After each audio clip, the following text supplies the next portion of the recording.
is mourning the death of his elder sister, Leopoldina, who is also Bostu's adoptive mother. But her passing is only the beginning of a deeper unraveling. Leopoldine, before her death, gives Salu a gift, the land she once owned. It is fertile, rich in ore, yet carries with it a curse. While she leaves Salu her land, she also leaves him with a conundrum, a self-imposed fertility that haunts him throughout his life. Through their grief, secrets are revealed, and the lines between personal tragedy and the larger political transformation of Goa blur. As we journey through an abridged version, an English version of this play titled No Flowers, No Wreaths, let us reflect on the ties between family, legacy, and the weight of history. What is the price of land, of loyalty, and of silence? And how do the past and present intertwine, shaping the choices and fates of those caught in their wake? We invite you to explore these questions with us as we begin this powerful story.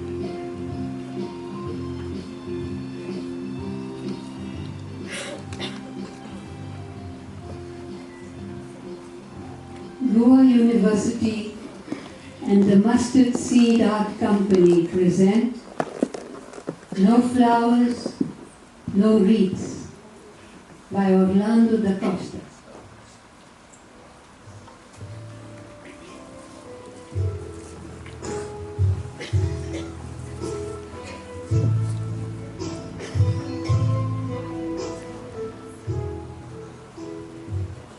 Scene 1.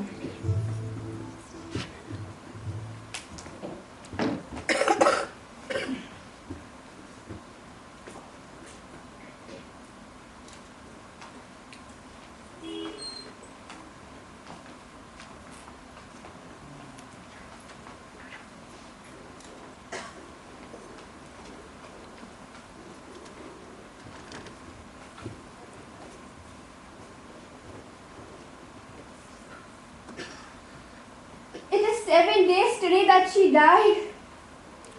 It seems like yesterday.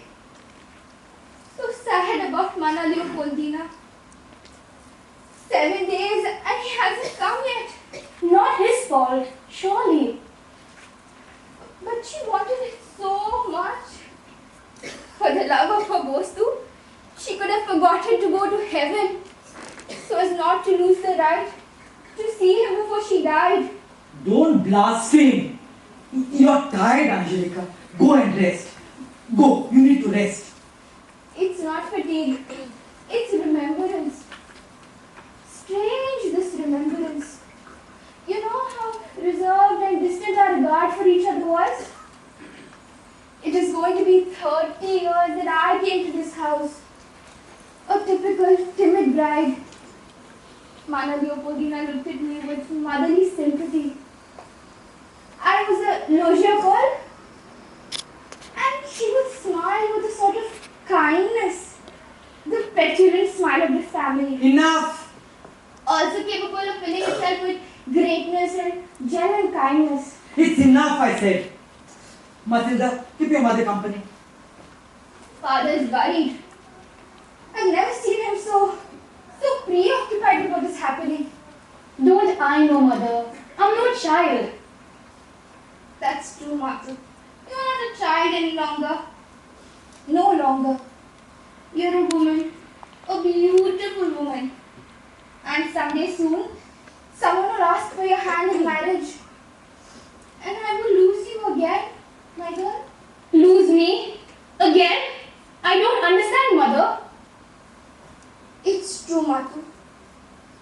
For 10 years, for the first 10 years of my life, I was lost to you. I longed for you, but did not have you. Oh, Saiba, how I suffered.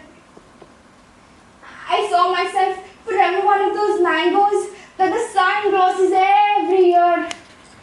But our hands instinctively cast them away to be thrown to the pigs. Oh, Mother, how can you say a thing like that? How could you ever think like that? It's true, Mother. I was at the extreme end of my faith. Yes, that was when you were heralded to me. Did you see? Father's afraid.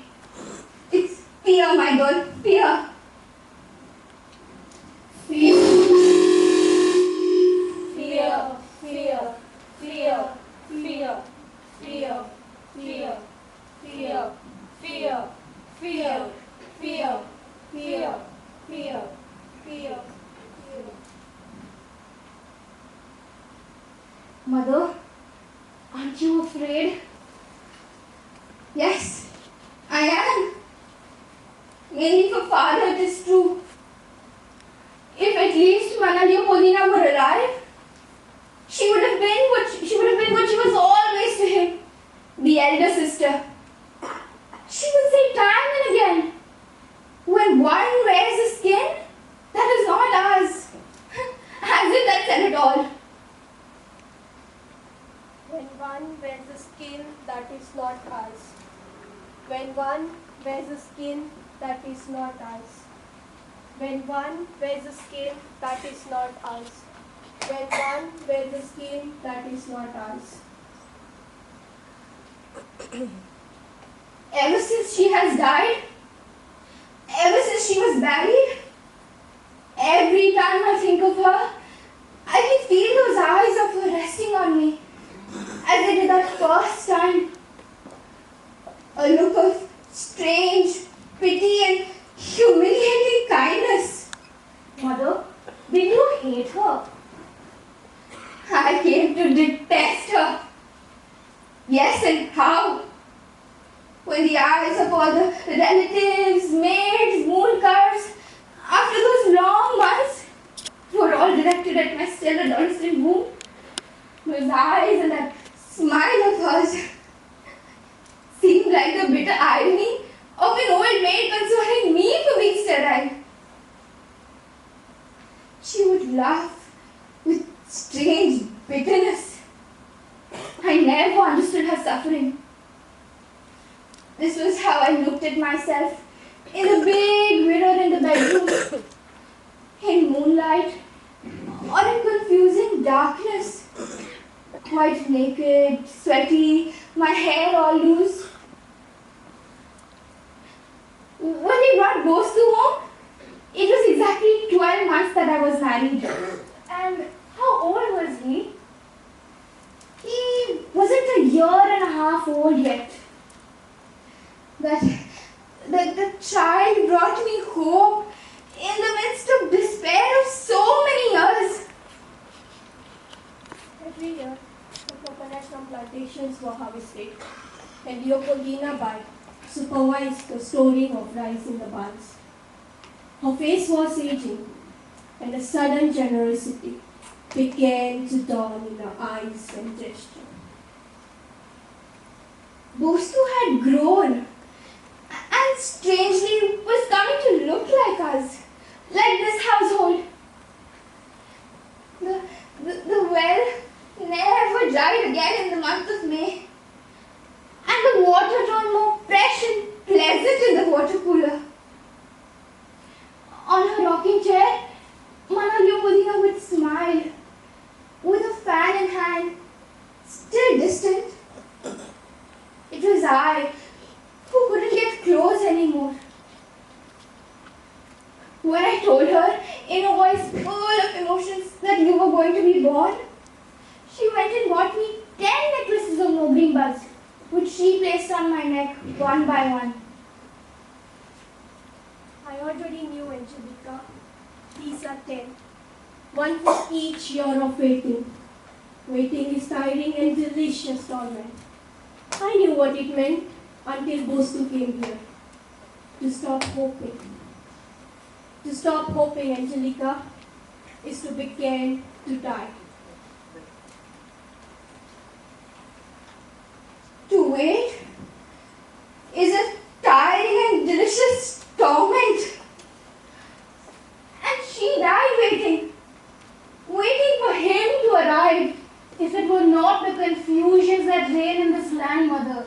He would have come, I'm sure of it. I just never understood whether she was afraid or not. That you might be a boy. Leopoldina always loved our daughter, even before you gave birth. Do you hear? No one said otherwise. Matu is the daughter of this house, blood of our blood. He is a Posco, whom we raised like a real adopted son. A real adopted son. Yes, a son we adopted. Bosco was not, never was a Bosco. Excuse me? Yes, he is a child of this house. It was only he who helped me to wait, to retain in the depths of my being this secret hope of our having a child. A child that would be blood of our blood, as you said. Matu is the blood of our blood, the last we have. Wherever he had been born, Bostu was born to be in this house. A son. Absent from home, he has moved away from us. He is a child of this house. We are the children of this land. The doors of this house were never closed to him. But it seems at this time, the doors of this land are shut to him. Poor Bostu. Bostu will always be present in this house. He will always be among us. Let's go.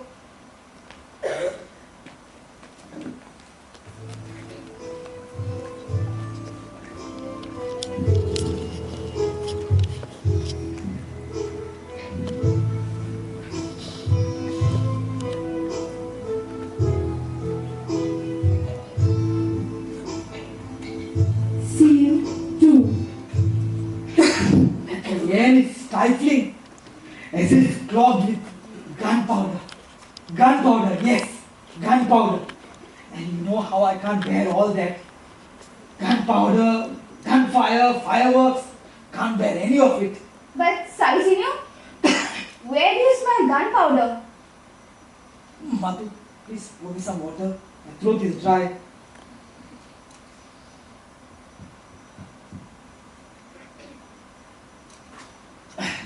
How many are left?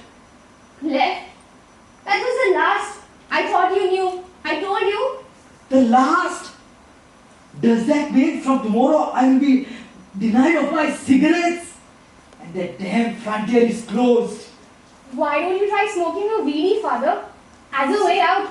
Besides, I've always heard Tia Leopoldina say that you French Xavier never smoked anything but weedies.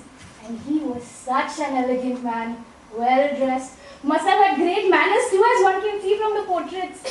A good man, but old-fashioned. He would not have been able to accompany the evolution our land has undergone. As he saw it, the land was to be measured in kumbhos of rice and baskets of coconuts. He knew no other measure. It was necessary to have a new way of thinking in order to admit, to take the risk, to see that within the subsoil of our most arid, stony and remote estates, which yielded next to nothing for a century and a half, there existed mineral ore. I was the first one in the family to disavow with these very hands the false boulders which rested on our status as mere badkars. Were it not for the Raidurkar's son, I bet you would never get to explore. What did he know about mines? Were it not for him, forget it. I was the one who took an interest in our progress and that of our land. I had that vision. Today I have other duties, new perspectives, new spheres of influence. You were to revive the family. The resources I need. But that is not what I condemn. That is never what scared me. It was the interference, the detours, the sponsorships, the other duties you spoke of, the new relationships, high-stake capitals, requests, patronage, the state cabinet. There are some things you should not speak of. Sorry, Sarzi, but we've seen you so worried lately, so worked up. Your comings and goings to Panjim, your sleepless nights, your silence on some days. At certain times,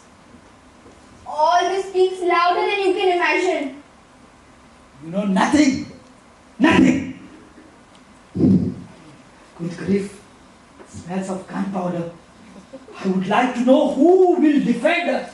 Do you really think we're going to be attacked? This time things have gone too far. All we wanted was peace and harmony. Progress. An encounter with ourselves. An ancient bygone peacefulness. Autonomy.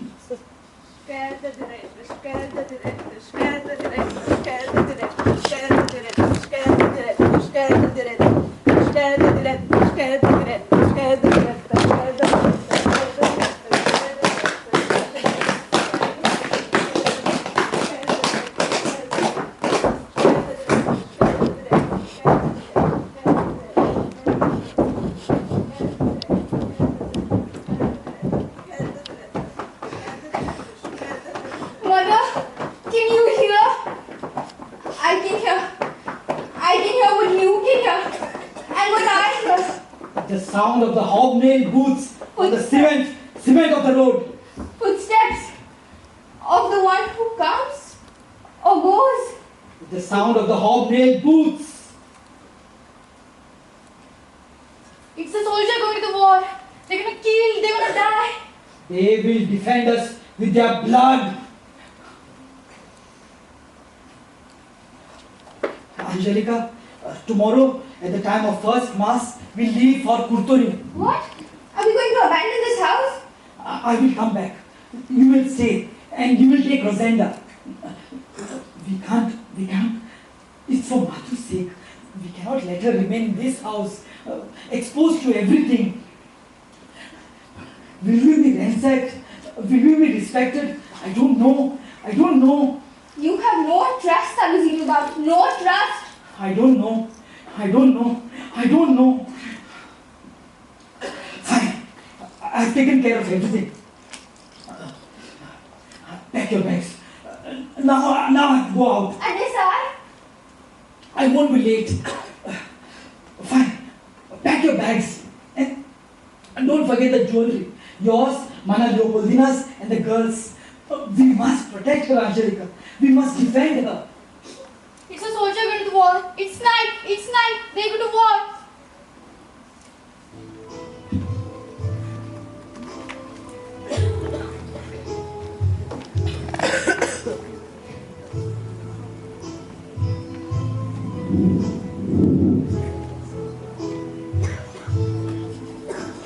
Scene 3.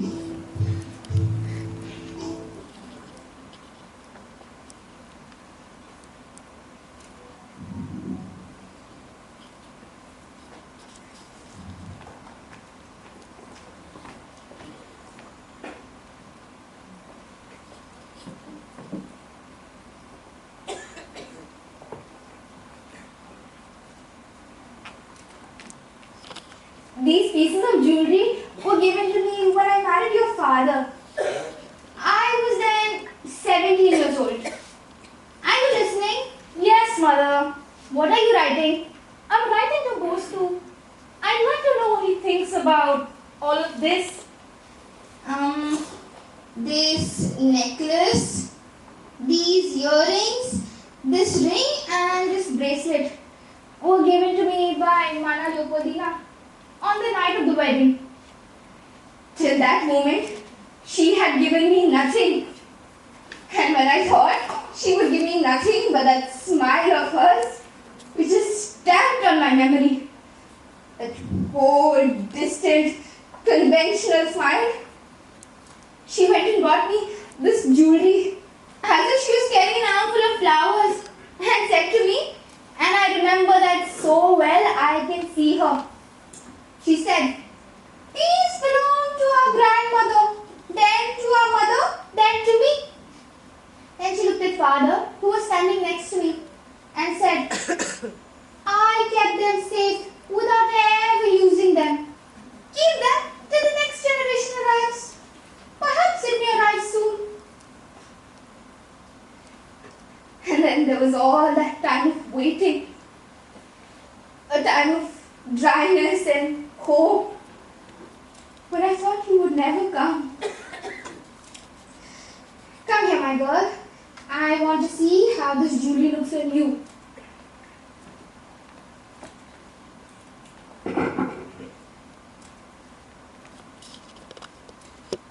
This looks so good on you. Looks so lovely, Matubai. Please take care of these. They are my only riches. I heard what Bab Salu said a little while ago. And Why don't you keep them? We're leaving tomorrow morning, all of us. I'm staying. I'm staying. It makes no sense for me to leave, to run away, to protect myself from whatever it may be. Wherever I go or be taken to, I will always be on my land. And on my land, who can harm me?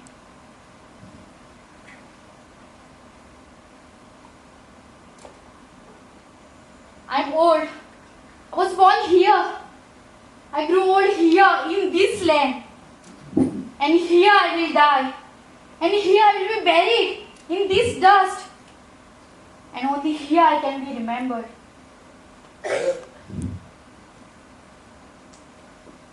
I can hear the footstep in entrance. It must be Salu is back. I hope he brings good news.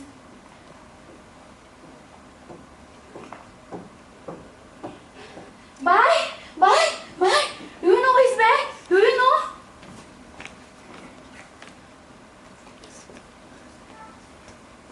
You have come at last. You have come after all. Did she die? When? When? When? It's 7 days since she died.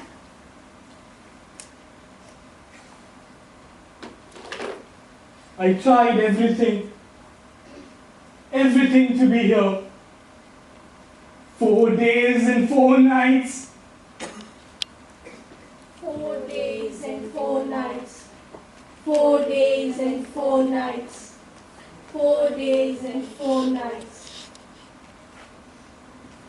Glued to the frontier, as to a prison wall much too tall to be scaled. Glued to the frontier, as to a prison wall, much too tall to be scaled. I waited for the eyes and the weapons before me to be lowered. And finally, when this land received me, in the silence of a night veiled in dew, I smiled and smiled. Then I broke into tears. Poor woman. It took me another 3 days and nights to arrive at this house. I saw fearful faces, eyes filled with hatred, mocking smiles. And I calmly said, "We will not be mown down by death. Death! Yes, death! I tried everything to arrive before death, before her that did.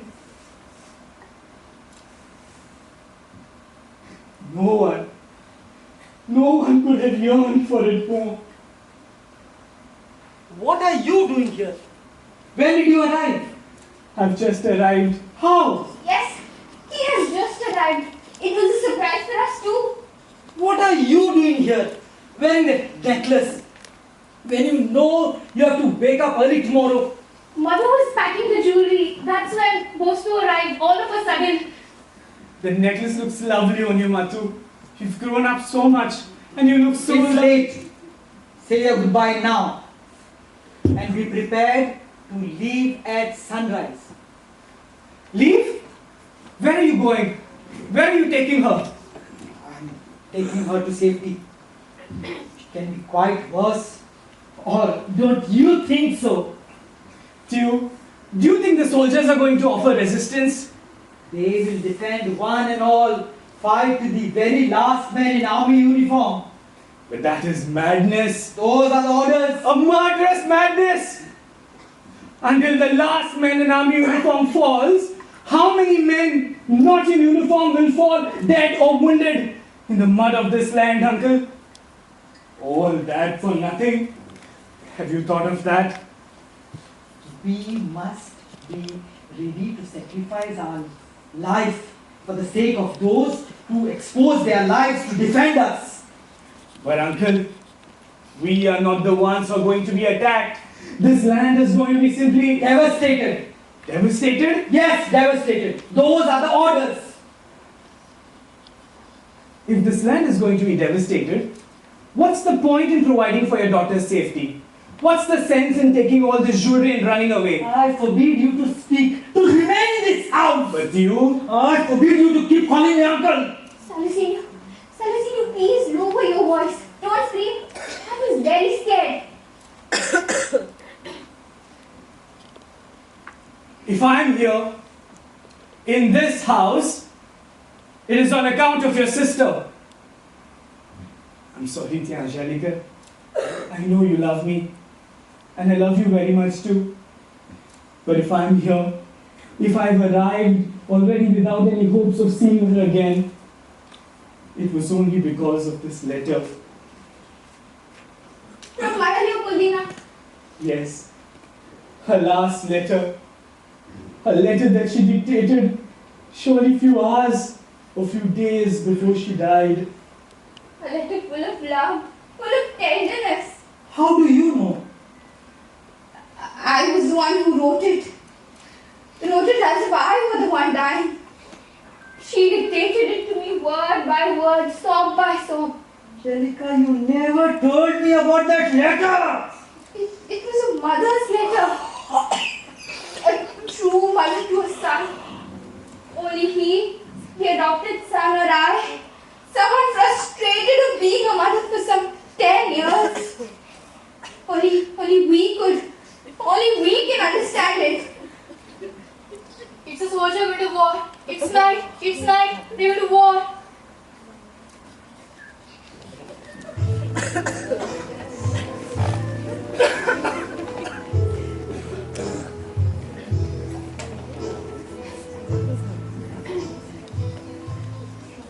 Scene 4.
Scene 5.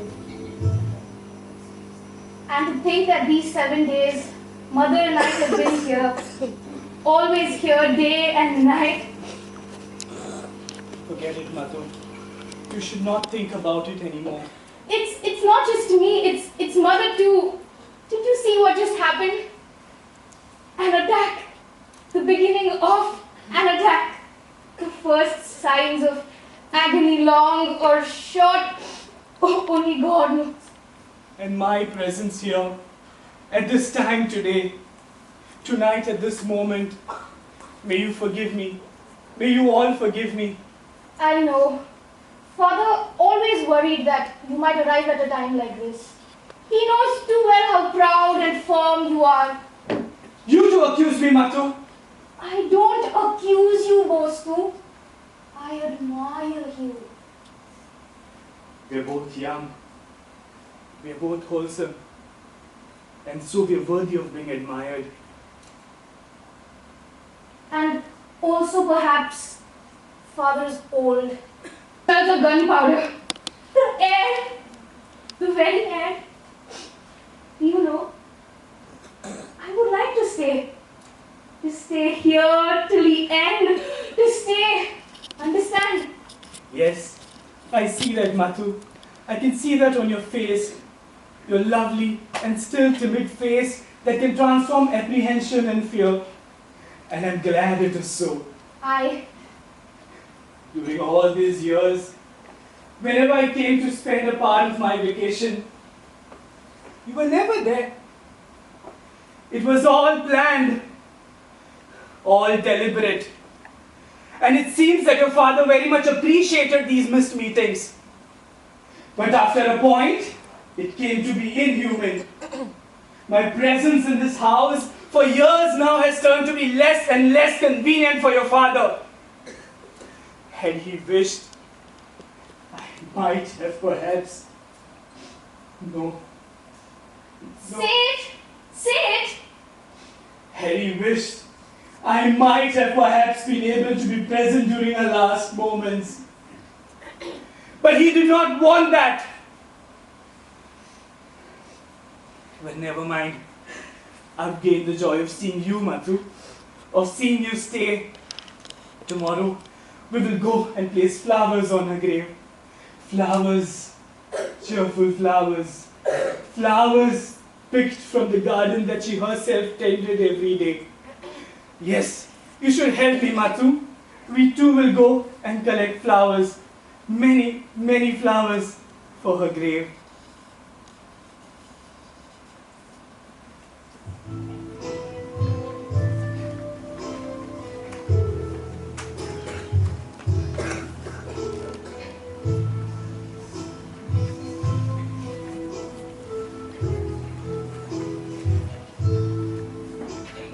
Scene 6.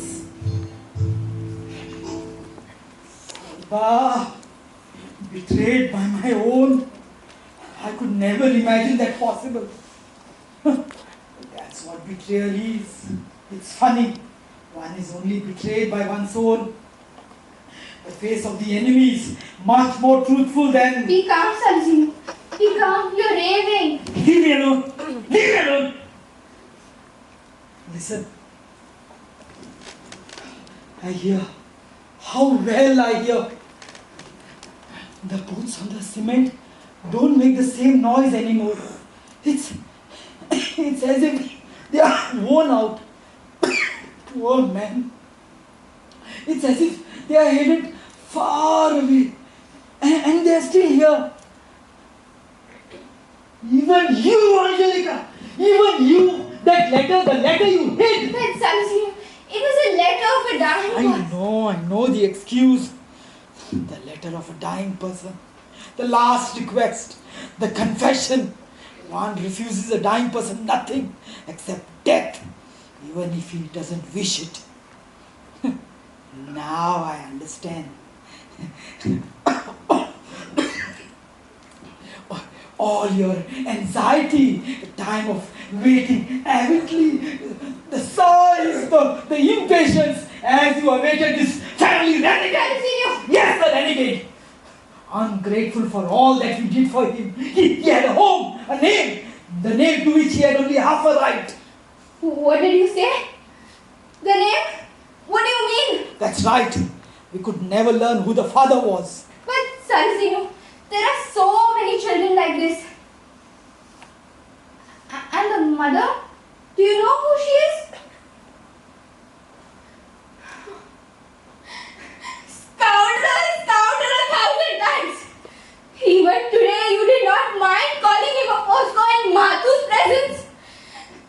I never thought your falsehood, your cynicism could go so far in the presence of your own daughter. There he's like a spy. What do you think he's going to do next? Denounce me? Yes! Sarojini, the devil of fear has possessed you. You don't know what you're saying. Ostu is incapable. He came on the account of Mana Leopoldina. He came to witness my destruction.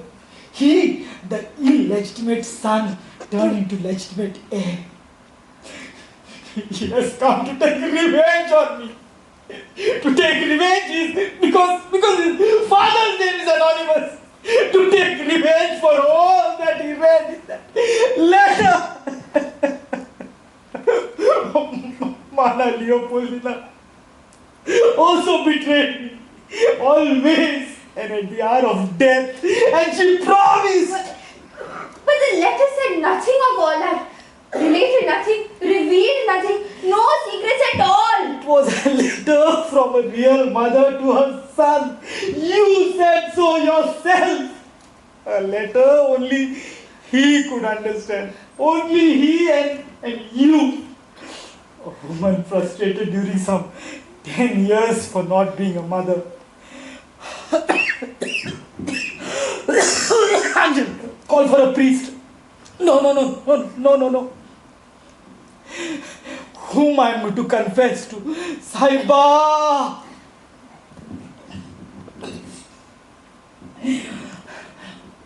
What happened to the soldiers who went to defend us? It's the soldiers. Do you want to know, Angel? Do you want to know why you waited for 10 years for your daughter? Yes. Do you want?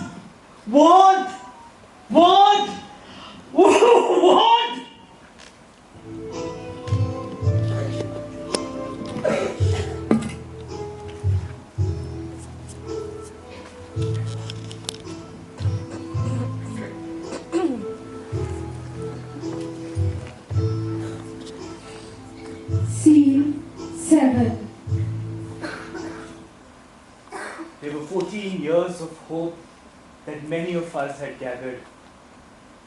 Hope and disillusionment. And that many more years of indifference and lethargy. It is only one who has not lived away from here cannot imagine the meaning of suffering in silence and the humiliation of forced obedience. It's like, how shall I say? It's like what deep down an adopted child feels.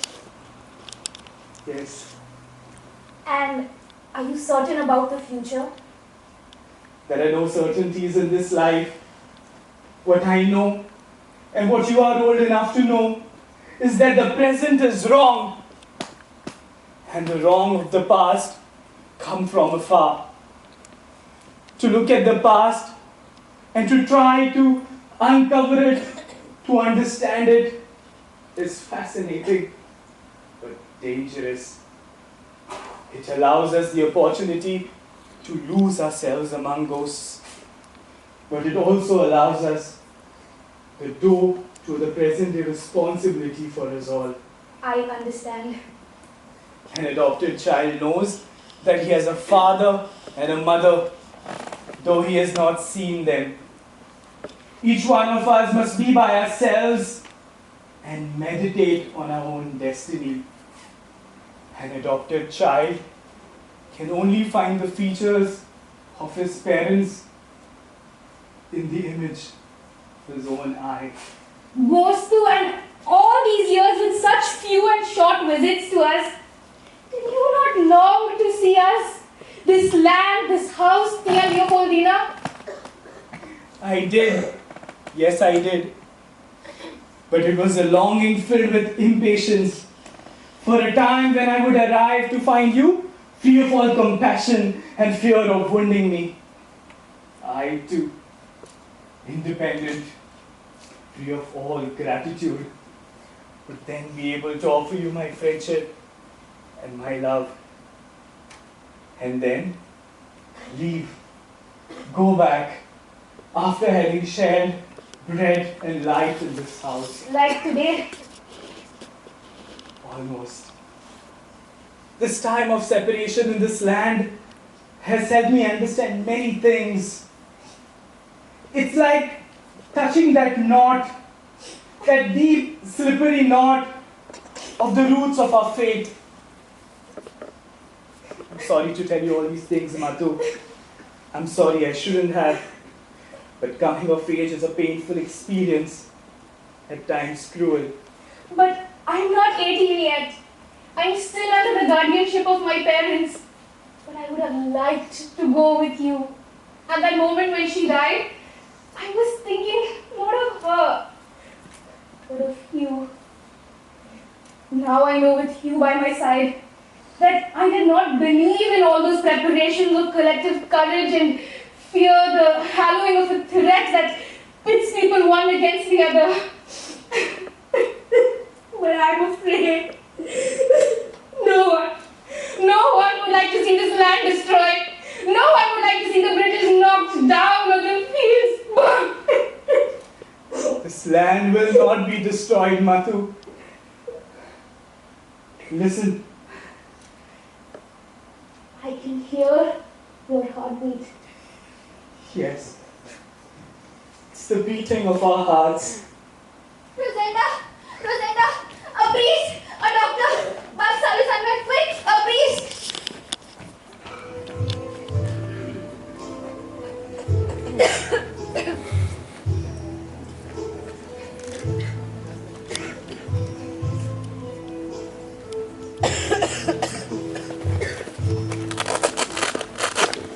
Scene 8. Her hands managed to wipe the sweat of blood from the face of a mortal. I cannot hear the pounding of the boots anymore. They must have reached the end of their journey. Like me, with few words left to me, I will tell you, Anjali, why you had to wait for 10 years for your daughter.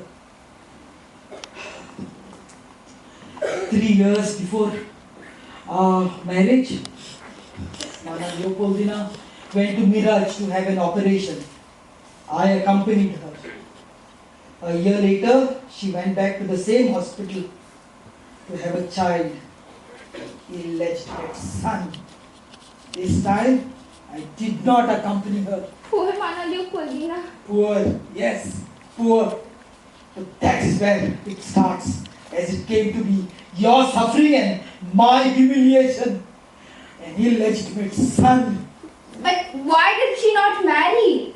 Our religion did not allow. Fortunately, besides, Poor Mana Leopoldina. an illegitimate son, a scandal in the family. Poor child. I forbade it. She agreed. But the price we had to pay, who would have said who? We would have to pay? Yes, we too. When our marriage was being arranged, she laid down a condition for her permission that she would bring the son home and raise him like an adopted son. But you have to understand, it was a mother's feeling, a legitimate desire. I said no. An illegitimate son could never be adopted. I knew it. And since I was going to ensure the legitimate continuity of the family, I could not agree. I must not agree. But Mana Leopoldina, poor Mana Leopoldina of yours, did not hesitate to curse me that I would have no descendants from our marriage. Yes, a marriage she would curse if I did not agree that her son would be raised among us. I remember her words, false words.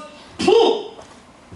In return to the 2/3 of the usufruct she had legal right to of the family property, she challenged me.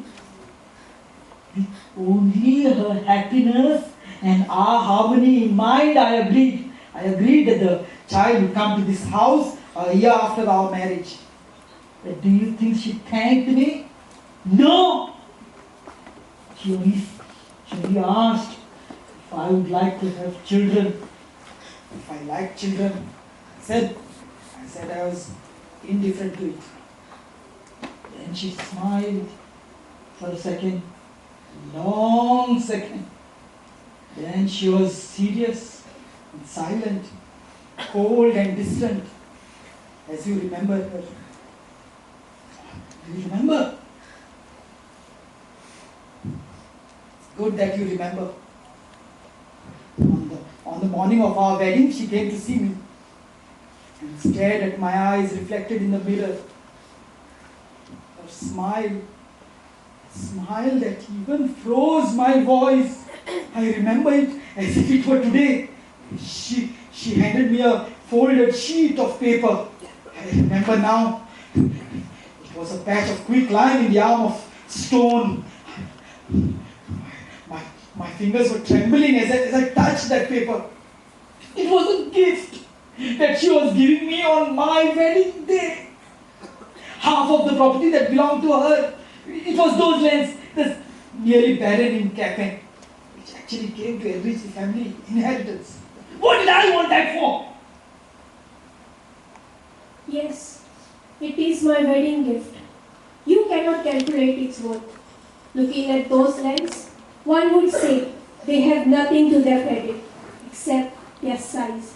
But here I have a document signed which assures us about its underground wealth. Mine ore Manusalu, iron, manganese, few meters from the surface. Within few years, you will be very rich. And thanks to the wealth of these lands, your power will match that of the most powerful among us. I was astonished. I confess, I was terrified. Where would that curse go? In return to the fecundity of a barren land, she said, I propose your sterility. Yes, Manusalu, you will have no children. Or otherwise, our adopted son will be in the next 20 years richer than you could ever imagine. And his stature will cloud your sight to the end of your days. That will be the only prize for my humiliation. To raise a son who is mine, as if he was stranger. Meena, I can't take it anymore. Listen. Listen to the end. It's my last wish. I can't take it anymore. Listen. It's my last request. Perhaps the most torturous recollection of my life. It's my last recollection. Salu.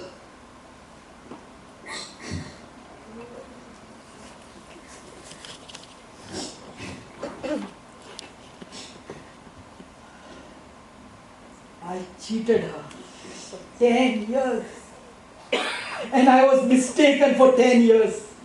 The hunger of my kisses and tremor of my arms were false as I embraced her. It was only the fear of betraying myself before her gentle body and so shy, so anxious.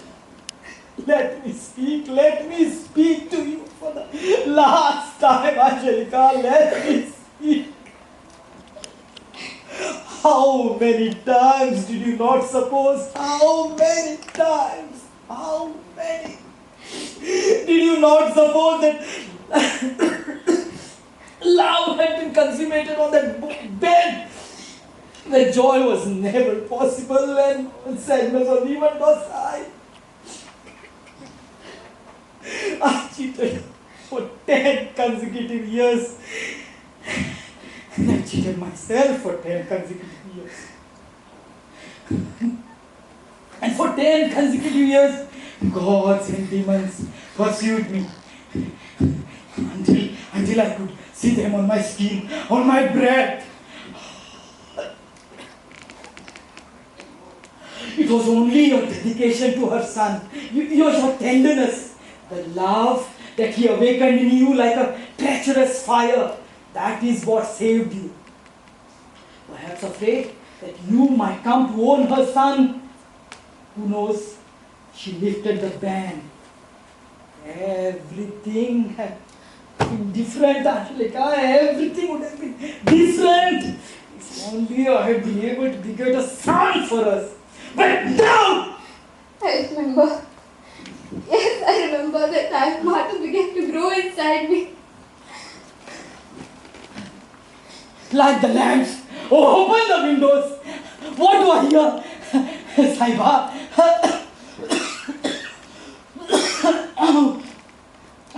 What happened to the soldiers who should have been here at this hour saving us? Get rid of that damn Chad! What do I hear? Is it a dream or only a curse? These damn voices. Who would sing at a time like this? These are the voices of our children of this land, begging the heavens for some rain. Light the lamps, open the windows. Is it the others who are coming or the same who are going? Help! Help!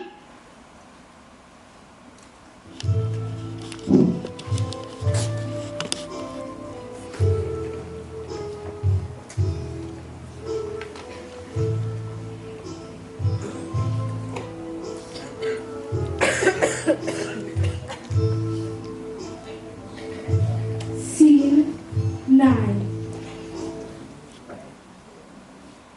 There were so fools, Folgas and sorcerer Adi. It's my time to leave. From the bottom of your heart, Matu, do not allow this land to be destroyed. I will come back tomorrow morning to collect flowers. To collect flowers to Tia Leopoldina's grave. From the bottom of my heart, Bostu, from the bottom of my heart, I will not allow this land to be destroyed.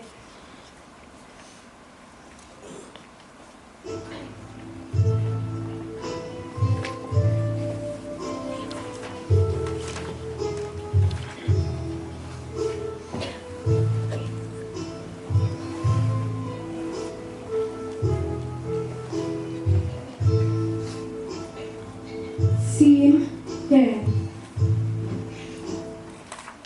Help me. Help me. Matu, I'm dying. Who will help me? Angelica. What do I hear? If it is death, close my ears. Close them. What you hear are the voices of what you deserve. Yes, to die is also to hear. Sanzinuba, to hear for the last time what one could but did not hear. To hear from far away, farther and farther away, this land that will eat me up. The land where we were born. I would like to promise me, Angel. I would like to be burnt after death. I will not die on the same fire. I will not give up my body to the scented flames. My love for you has ended. You don't forgive, Angel. You do not forgive, Angel. My confession is not worthy of your forgiveness, Angelique. Forgive? Yes, nothing is less difficult to a mother than to forgive. To forget? No. Amen. Is it the bridges that are crashed now?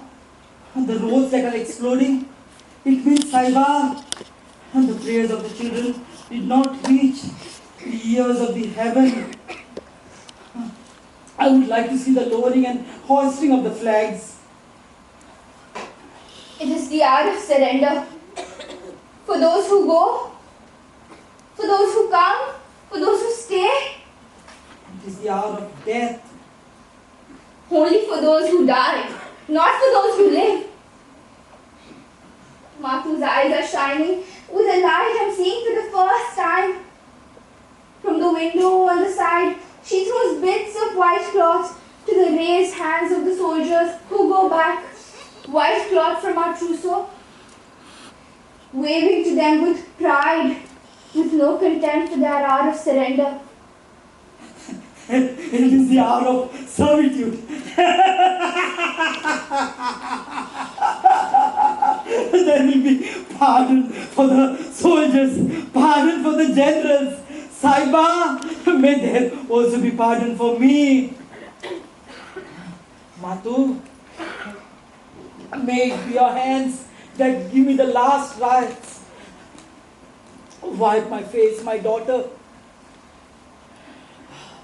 But, but that evening, the shroud was stained with blood.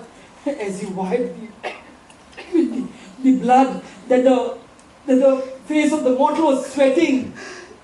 My hands tremble as they did that time. Throw them away! These kerchiefs, these towels, all of them, out of the window, into the hands of the soldiers who file past at the hour of my death. It is the hour of surrender, the hour of the final servitude. You can only see white clouds fluttering in the air like dying birds, transported by the winds of the night. I feel, I hear I'm going to die now. He said he would be back in the morning to pick flowers. Anjali, I'm here. who will attend my funeral? No one. I'm afraid you may have no other people attending beyond the pallbearers. My coffin? I will order the best coffin for you. A coffin of Pau Santu. But I'm afraid you may have no other coffin besides that linen bedsheet. This bedsheet? Yes, you will have no flags to cover your body. You will leave this house with no flowers, no wreaths. And the grave? The grave digger. I think he will not mind digging the same spot he dug last week. The same spot? Yes, the family plot. You will be next to your sister. To the right, I believe. From what I heard our daughter say, when you arrive, there will be flowers there. Many flowers, all the flowers from our garden.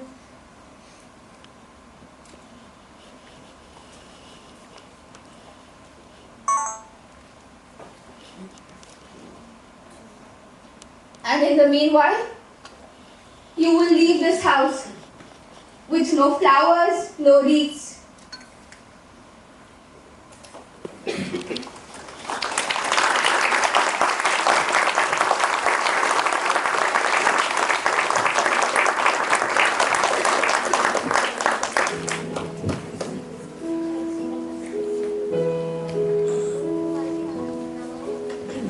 We now sing to you a song inspired by our play about the land, for the land.